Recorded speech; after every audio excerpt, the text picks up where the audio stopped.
Welcome back to lecture 13.1, where we're going to be discussing the virial expansion.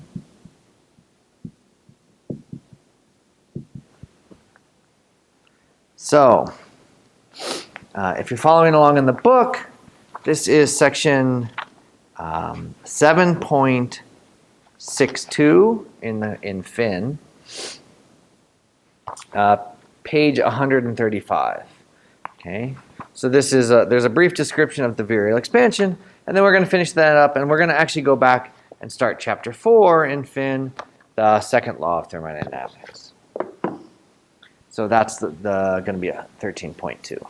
Okay, so where are we? Well, last time we discussed our van der Waals gas. And we did both the free expansion problem and the throttling problem.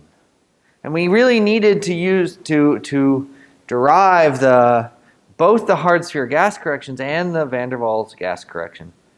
Both terms in the van der Waals gas, one of them being the hard sphere, to understand the throttling process, why sometimes we have warming and sometimes we have cooling.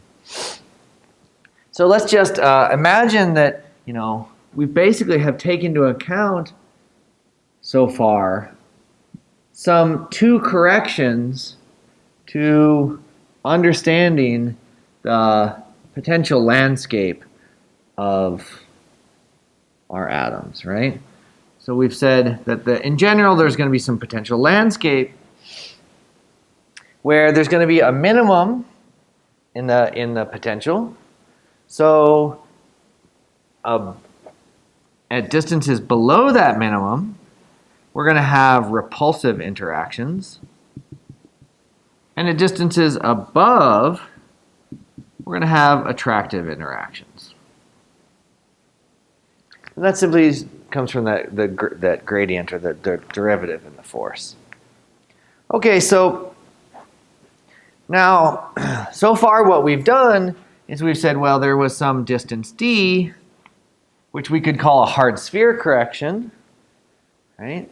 And we sent our molar volume, that's little v, to V minus B in our ideal gas, where B was approximately the number of atoms times 4/3 pi d cubed.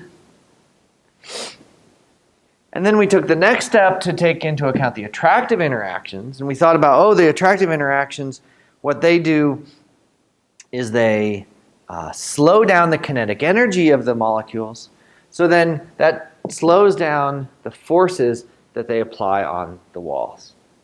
So that means it's going to decrease the pressure. So we had a P. How did we write it? P over RT. No, let's just write it in terms of P for now. P equals RT over V minus B minus A over V squared. All right, so this term is the hard sphere correction, and then this is the attractive interactions. Okay, so what we want to do now is we want to say, well, let's actually imagine even a more complicated scenario where we don't have just these two corrections. We want to know more about the gas, but we don't know the real shape of this full curve, right? We don't know the full shape of the potential landscape. This is where we can do this virial expansion and have coefficients that are expanding in powers of the molar density. Molar density, which is going to be 1 over little v. That makes sense. That's basically what we started doing, right? But what we realize is it makes good sense because at low densities, we're going to have very few interactions, or very few collisions, or very few interactions. But as we increase the density, we're going to have more and more interactions between the molecules.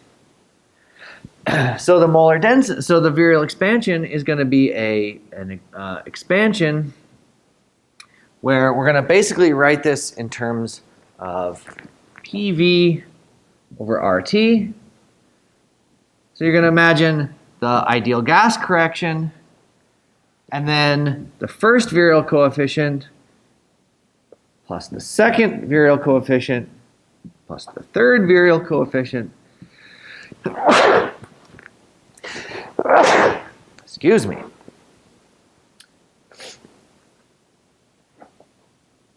Yada, yada, yada. Okay, so that is, we're expanding in powers of the molar density. So B is called the first virial coefficient. C is called the second virial coefficient, etc., etc. So we're just going to take up to the second virial coefficient in our next step, which is we want to actually see how these virial coefficients compare with the van der Waals coefficients, right? So this is how we work as physicists. We just take and expand in higher order corrections, right? Okay, so let's rewrite our van der Waals gas to look like this. Okay, so we're going to write P V over RT is equal to, so now this is for the van der Waals. So we're divided both sides and we multiply both sides by V. So this is going to be V over V minus B minus A over RT little v. Right? I multiplied both sides by all terms by a little v and divided all terms by an RT. Okay, so let's rewrite this one as 1 over 1 minus b over v minus a over RT v.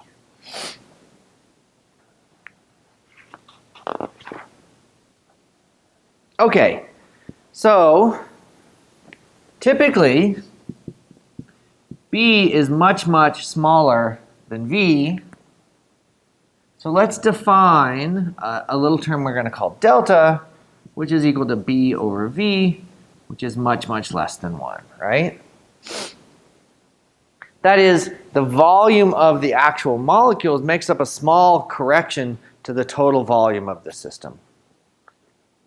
So let's imagine just writing that term. So we have, let's just write this term out like that. This is 1 over 1 minus delta, where delta is small.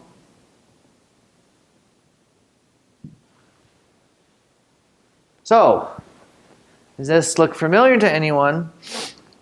You might see this as something called a geometric series, or we can do, so this is the geometric, so this is, we can Taylor series expand is the general term. But this is, in particular, a geometric series called the Maclaurin series. Laurin series. And some of you may know this one. It goes 1 minus delta is equal to 1 plus delta squared plus delta cubed, yada, yada, yada. Very nice. So now we can apply this Taylor series expansion to our van der Waals gas. And we can write PV over RT. So we're going to have 1 plus B over V.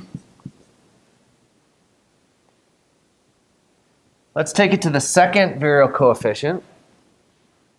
So let's have plus B squared over V squared. And now minus A over RT V. I just wrote it as A over RT 1 over V, just so I can see. Okay, so let's group these in power. So this is 1 plus B minus A over RT over little v plus B squared over V squared. Excellent. So now if we compare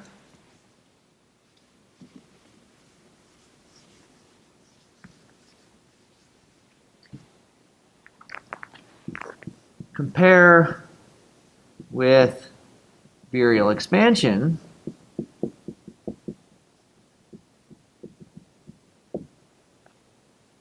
what do we see? Well, we see that B is equal to little b minus A over RT, and C is equal to B squared. So these are the van der Waals virial coefficients.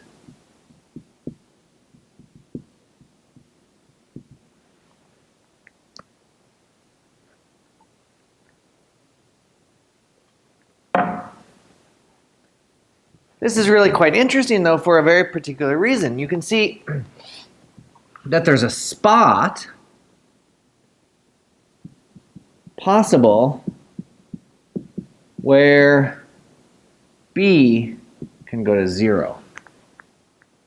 That is when B equals A over RT.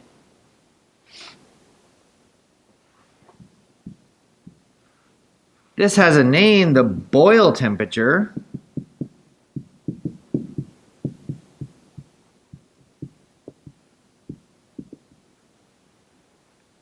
Where we say TB is equal to A over RB.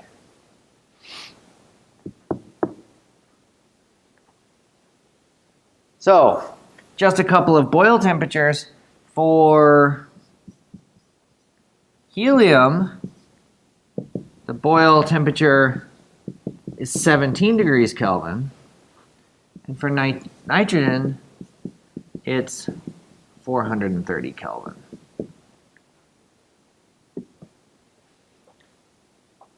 So it actually turns out that at this Boyle temperature, the first term in our density corrections, right, to our ideal gas law, can go to 0.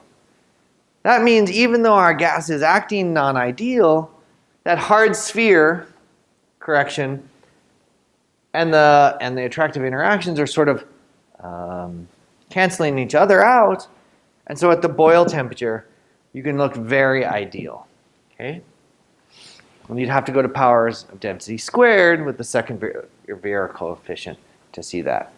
And this actually explains very much the demonstration the example that we did last time, where we calculated, was that in chapter, that was in lecture, yeah, that was in lecture 12 point, probably,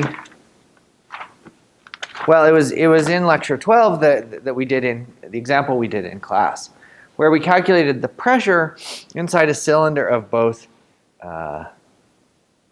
helium and nitrogen, and we saw that for nitrogen, the pressure that we calculated using the ideal gas was very, very similar to what we calculated using the van der Waals gas.